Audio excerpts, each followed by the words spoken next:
Hori, arratsaldeon, Daniel Solabarreta eta Joseba Aldasoro gara, eta Elhuyarretik, Ezin Gizarteratu proiektuaren baitan, enpresetan grabatuko duzuen bideorako, horrelako trebakuntza txiki bat emango dizuegu, pixkat bideoren nondik norakoak azaltzeko, eta zuekin pixkat gazteei, zuen mezuak eta nola komunikatzen, pixkat gako batzuk azaltzeko. Orduan, partekatuko dut pantalla, prestatu egun aurkezpena zuekin partekatzeko.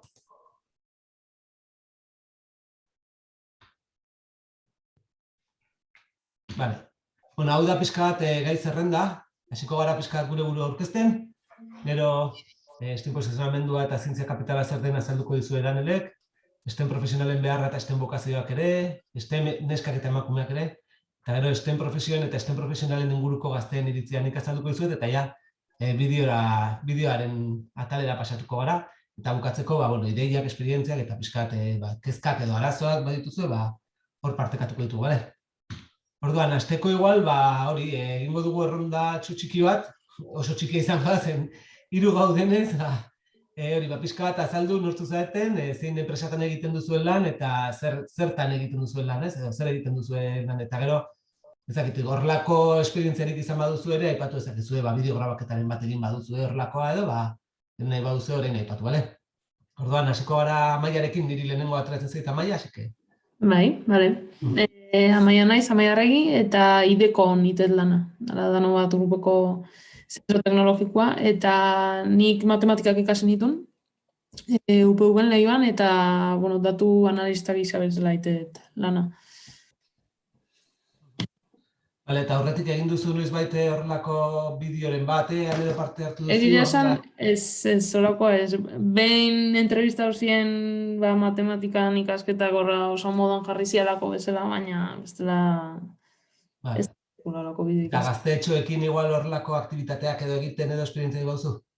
Txaba, ez errez. Lasai. Eskerrik asko Amaia.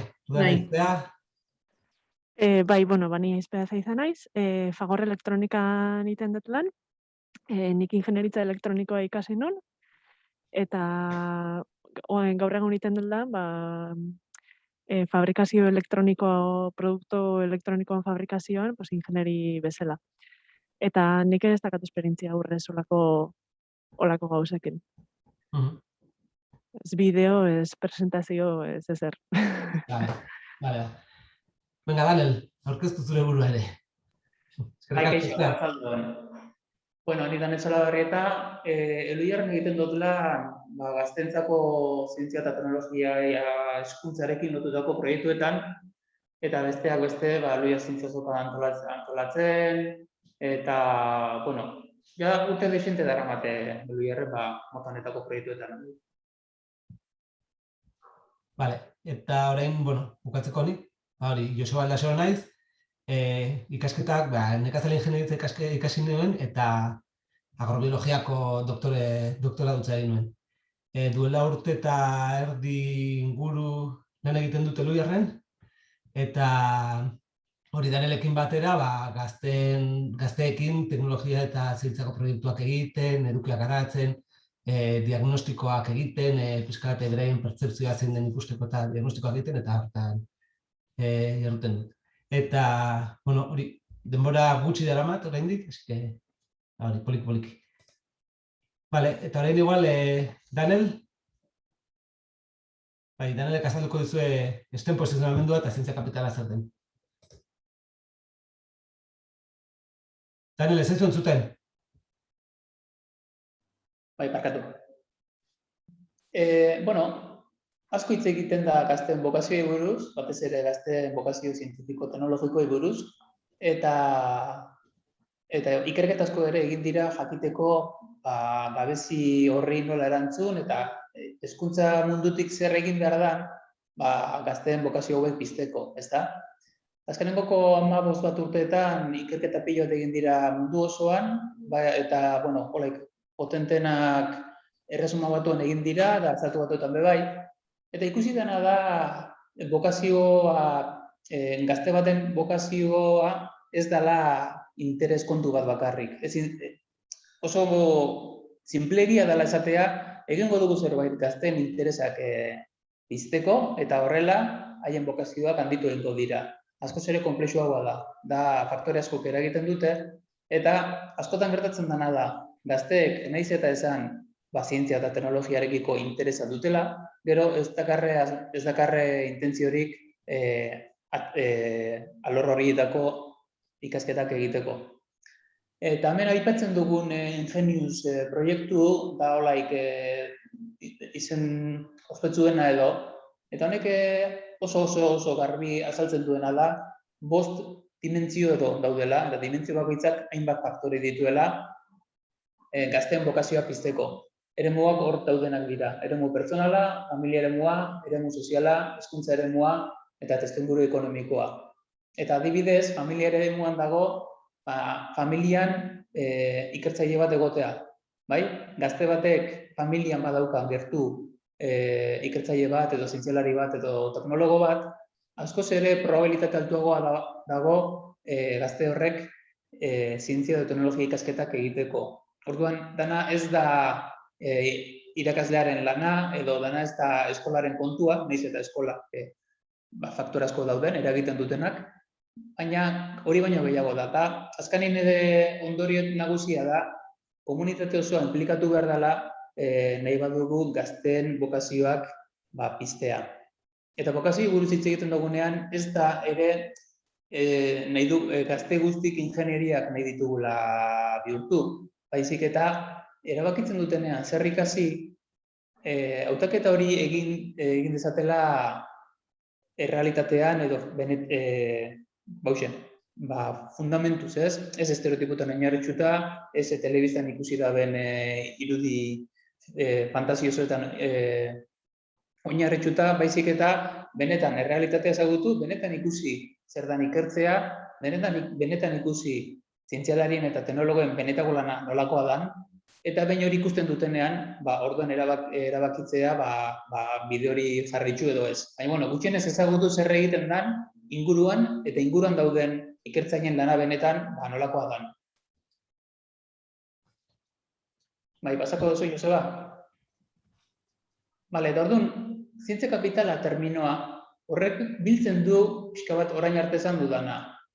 Zientzia kapitala da gazte batek, edo pertsona batek inguruan dakarren zientzia guzti. Eta zientzia guztia da dituen interesak, zenbat aldiz joaten den zientzia museora adibidez, familian zenbat aldiz ikusten diren zientzia dokumentalak, edo zientziari buruz hitz egiten den, lagunan artean zientziaren ze ikuspegi dakarren, pixka bat hori dena biltzen dau. Eta esaten dugunean gazteen bokazioak piztu behar direla, saiatzen garrena da gazteen zientzia kapitala handitzen, eta ez bakarrik gazteen interesa pizten. Dala askoz ere gauza sinpleagoa eta inpaktua baxuagoa izaten dago. Pasako zu, Joseba? Eta hemen dituzue datu batzuk Euskadiko egoera zein dan. 2030erako 10 ikasle gutxiago egongo dira eskoletan, eta justu egun hauetan asko ari dira hitz egiten, aurreko urte izan dela, 80 urtean ume gutxin jaio den urtea. Orduan ikusten dena da, gazte gutxi datoz, eta oraindik eta gutxiago etorriko dira aurrengo urteetan. Orduan, hor beherakada bat dago, gazte gutxitu egingo dira, eta gazte horien gutxi gora bera, orain arte erdiak hartzen du prestakuntza zientifiko teknologiko, baina gero matrikulazioetan beherakada bat dago. Adibidez, 2016tik 16 gutxiago matrikulatu ziren STEM ikasketetan. Eta pixka bat lehen esan dudan, kontua ez da denak ingenieriak izan behar direla, baizik eta erabaki horiek aber nola hartzen duten eta aber benetan ezagutza errealistetan oinarrituta hartzen dituzten. Gero beste datu bat da, lanbide heziketatik eta unibertsitatetik STEM titulazioarekin 129 ateratzen dela, eta badago aldea nesken eta mutien artean. Adibidez, lanbide heziketan 9% da neskak.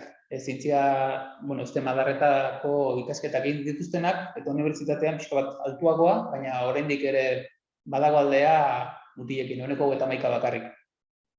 Eta ikusten dana da, enpresen eskaera handitu ongo dela. Adibidez, lanbide heziketan 56 gehiago beharko da, eta unibertsitatetik ateratzen diren STEM profesionalak edo profila dakarrenak 25 handituko da. Orduan, laburpena da, geroz eta gazte gutxiagok aukeratzen dituzte STEM profesioak edo STEM ikasketak, baina eskaera handitu ingo da. Eta lanpostu horiek gainera izango dira, beste lanpostuekin konparatuta, kalitate hobeakoak, lan baldintza hauak eta soldata altuagoak. Bai, pasako zu, Joseba? Orduan, zergatik dago bokazioen jaitsiera?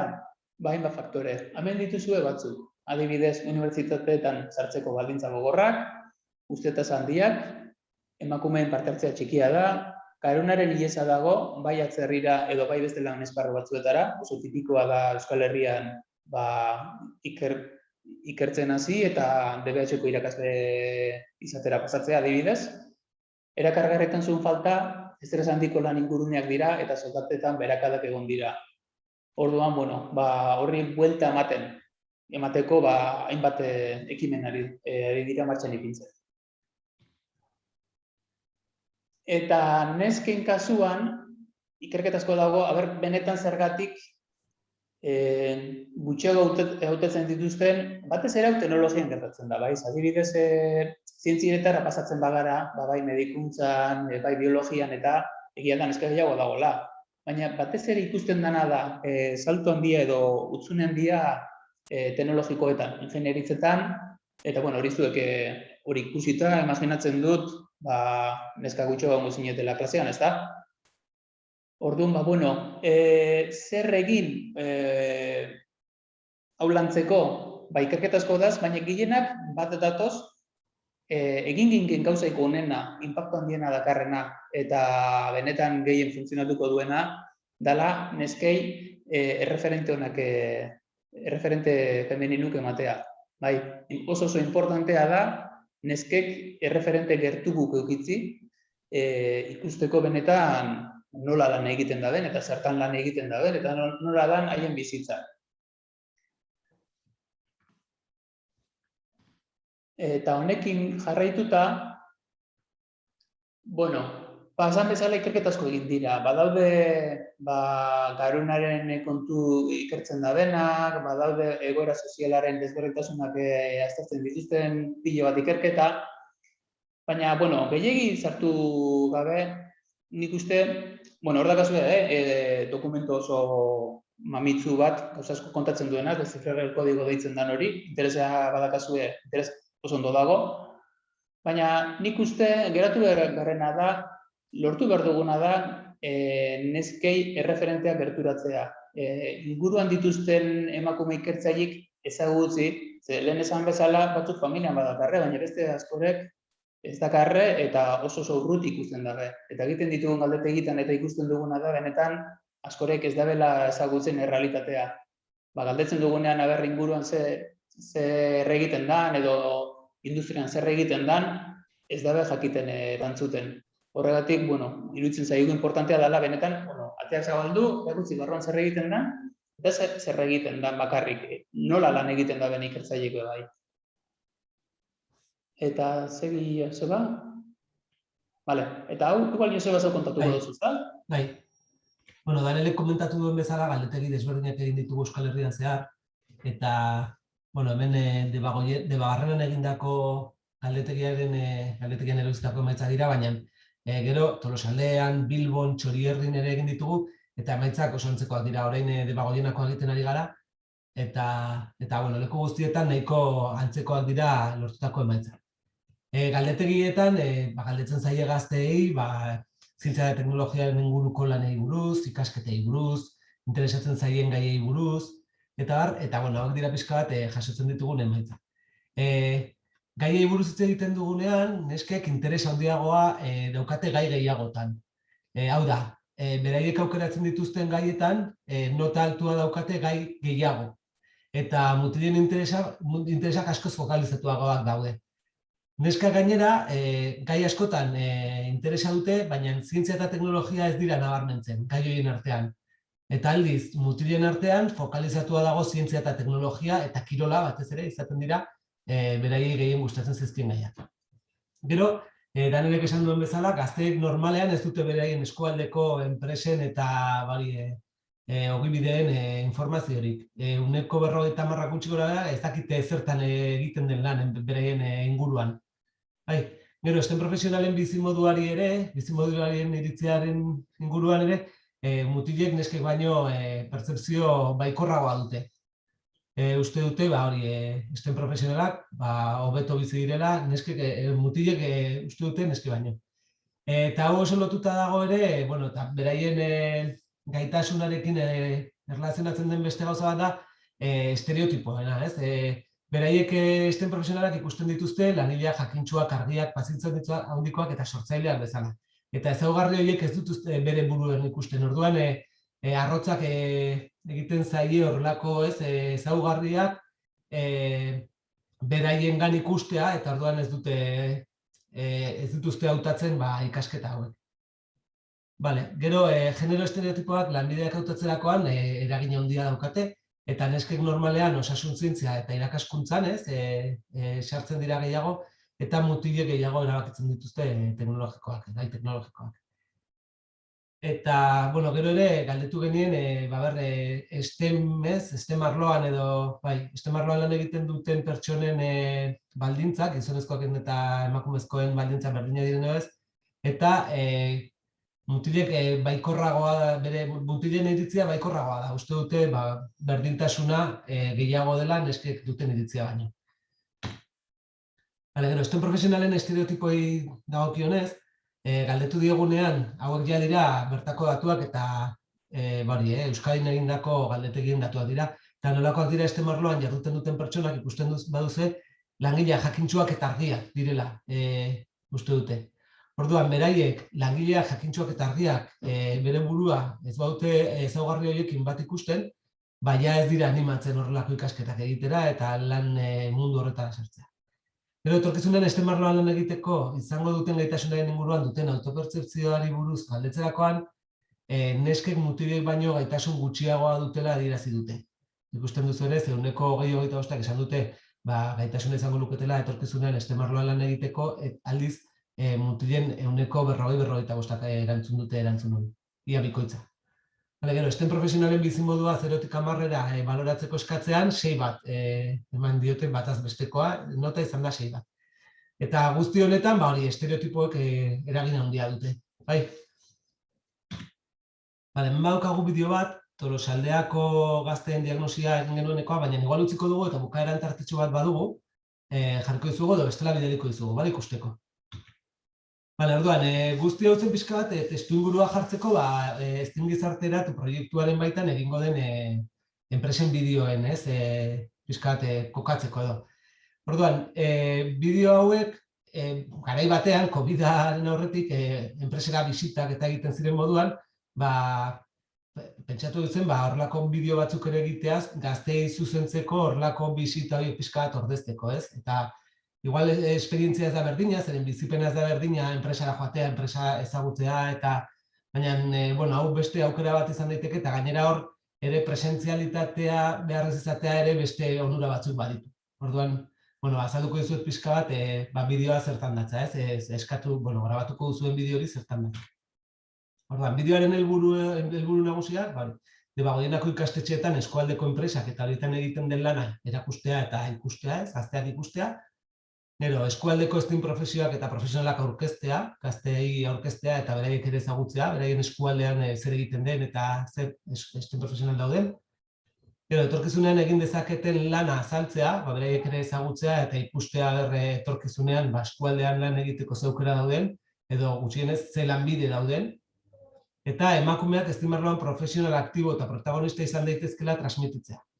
Horregatik bideoan ere emakumeen presentzia egotea oso garrantzitsua dela iruditzen zaigu. Gero, oso garrantzitsua da, bideo hauek enpresan egiten diren lanak gazteei aurkezteko erakusleiho bat dela argi izatea. Bai, mezua ondo identifikatu behar duzue, ez delako ohiko bideo korporatibo bat, hemen ez dugu ezer saldu nahi. Ez da gure enpresa saltzeko edo igual publiko orokorrari helarazten diogun bideo bat, baizik eta gaztei zuzenean zuzentzeko bideo bat da, bale? Orduan, hori, enpresan egiten dela azaltzez aparte, ez? Ez azalpen motzak, argiak, zehatzak eta ulerterrazak egin behar dira. Hori, publikora egokitu, ez? Azkenean bideo ikusiko dutela izango dira DBH-ko ikasleak gehien bat, eta, karo, beraiek ez dituzte gauza asko ulertzen, orduan, beraien mailara egokitu behar gara. Presentzialean egiten direnean horrelako aurkezpenak, beti galdera batekin hastea gomendatzen dugu. Zen horrela ja, badakizu zen mailatan dauden, zen igual, gozo gortukoa baldin bada enpresa, edo igual horretik bisitatu badute, edo ezagutzen badute moduren batean enpresa aurretik, igual maila hori egokitu daiteke modu batean edo bestean, baina egia da hemen bideo bat izango da askoz pasiboagoa, beraiek ikusiko dute, eta jazta orduan, hobe da publikora egokitzea, eta, maila pixka aziztea. Eta lehen esan dudana, ez da egiten duzuen produktua edo ematen duzuen zerbitzua saltzeko bideo bat, baizik eta dela pixka eta aurkezpena egiteko, ez? Eta gero oso garrantzitsua da zuen hitzaldia ondo antolatzea.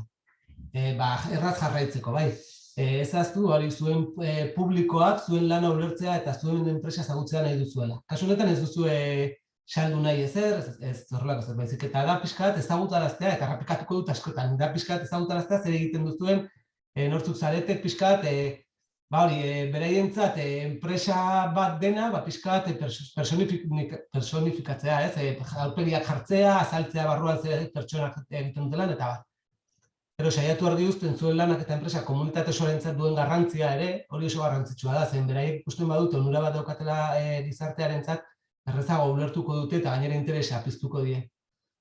Eta arrakasta izango duzue, jendeak bideoan kontatu duzuena gogoratzen badu eta beste pertsona batzuei bideoan ikusitakoa eta zuen enpresak garrantzia kontatzeko gai badira.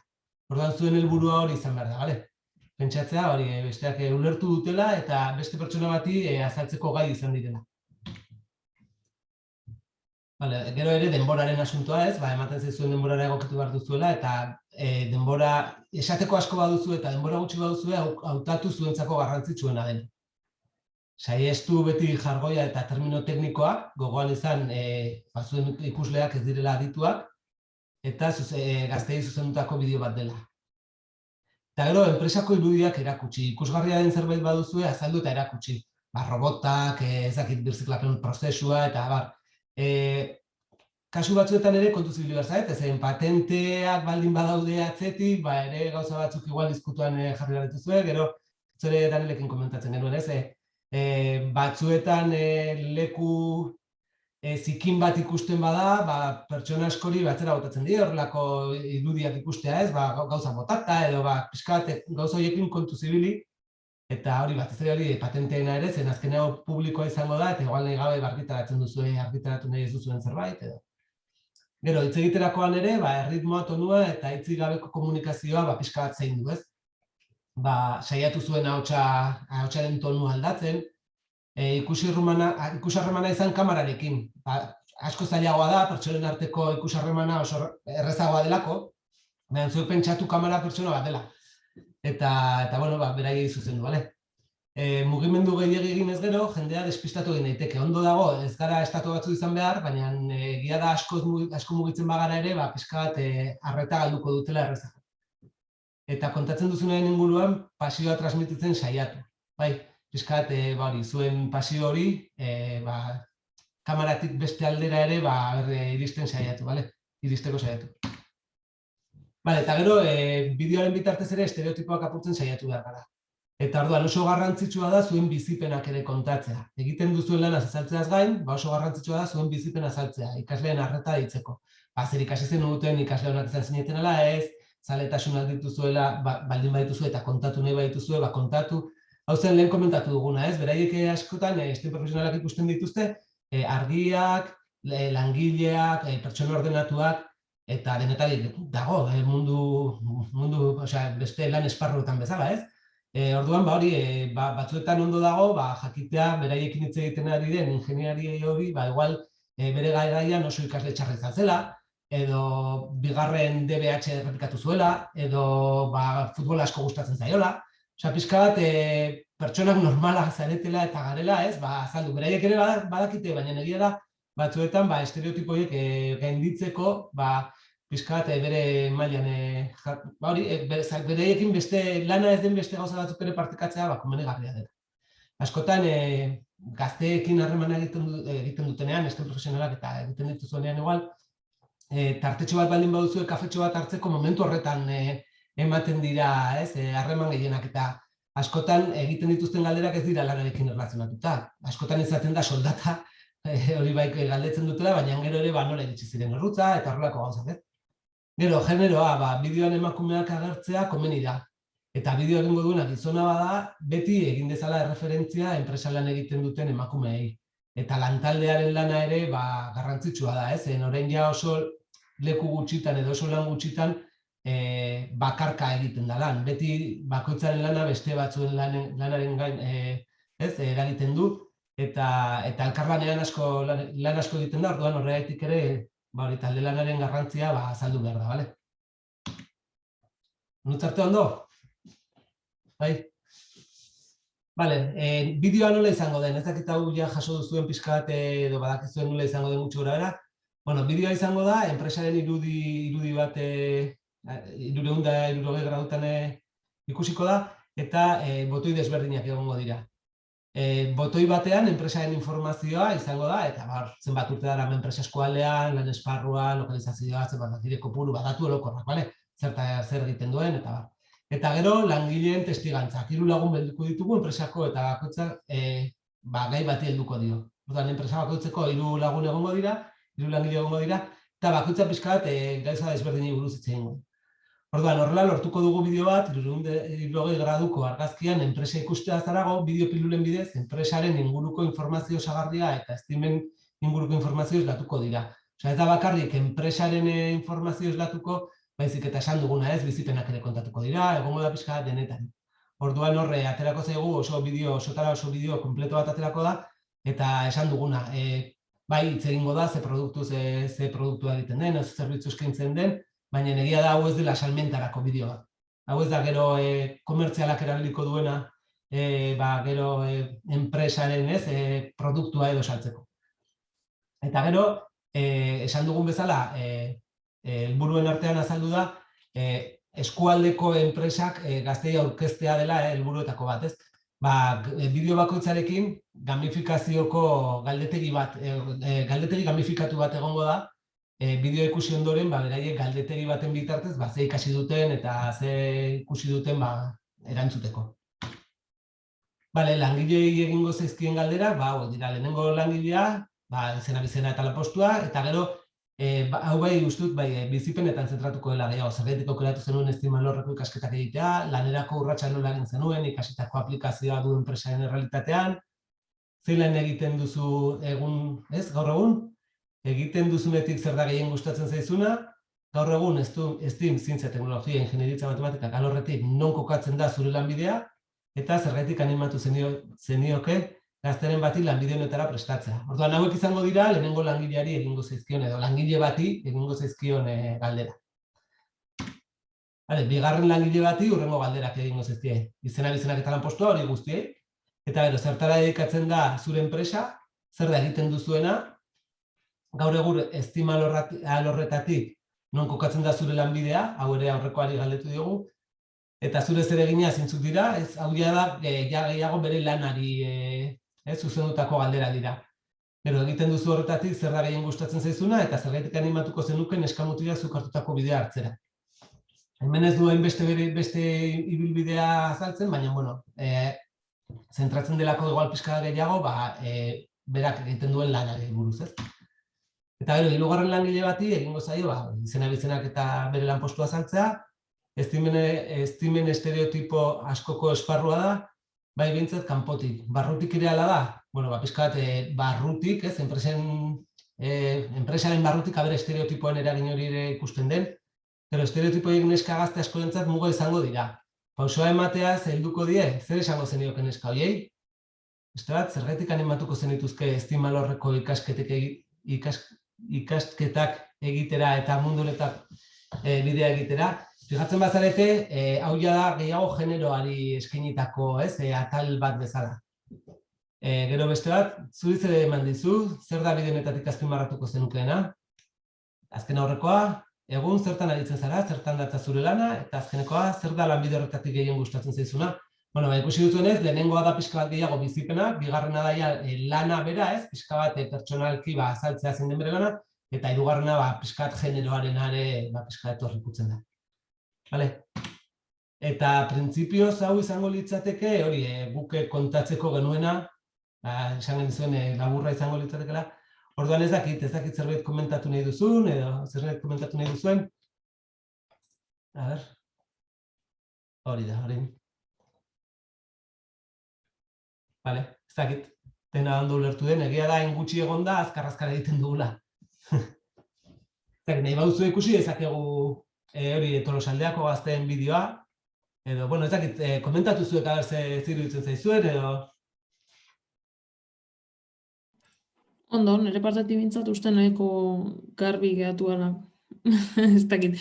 Ni bintzat gala bi egun entatu nintzen nik inbernula parte hartu bernula bide ontan, hasi eta nahiko kolpea zizitortzen, baina bai, nahiko garbi uste da hola, bai.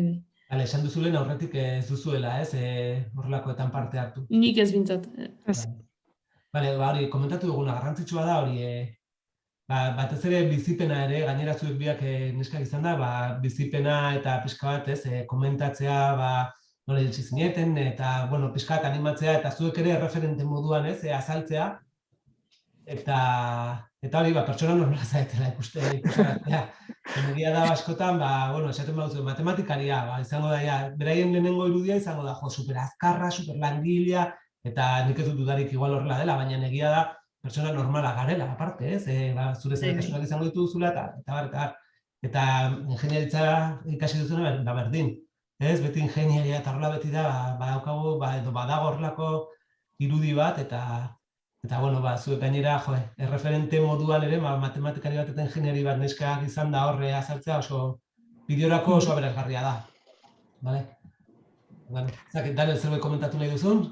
Bai, ez da gauza askoik esateko, baina igual bai azpimarratu gazteekin egoten garenean eta ikusi izan duguna da, ez gako interesatzen horren beste zuen proiektuak edo, bueno, enpresen proiektu potenteenak naiz eta langileak erakuzi, egiten ari garen oso punteroa da.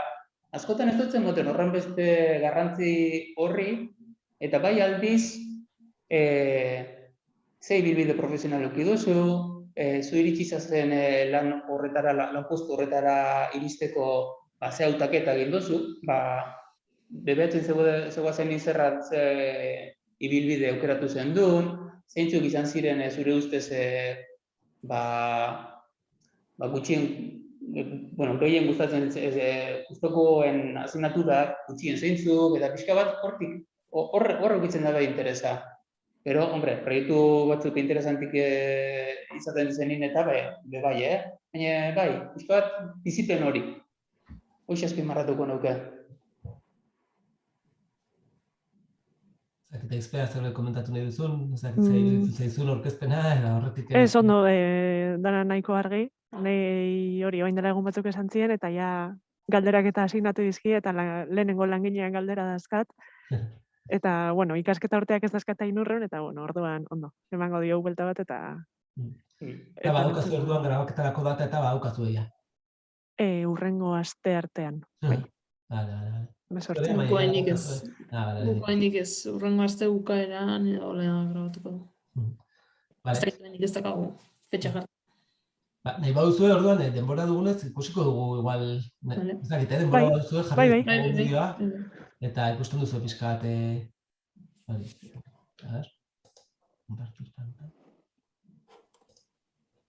Zer da, oen jarriko zuen bideoa, guk grabatuko daunan estiloko zerbait, o gazte? Izan da, galdetegia, Tolosaldeako eskualdean egin genuen galdetegietik erauzitako emaitzen bideo bat. Gazteei grabatutako bideo bat da. Bai? Bale.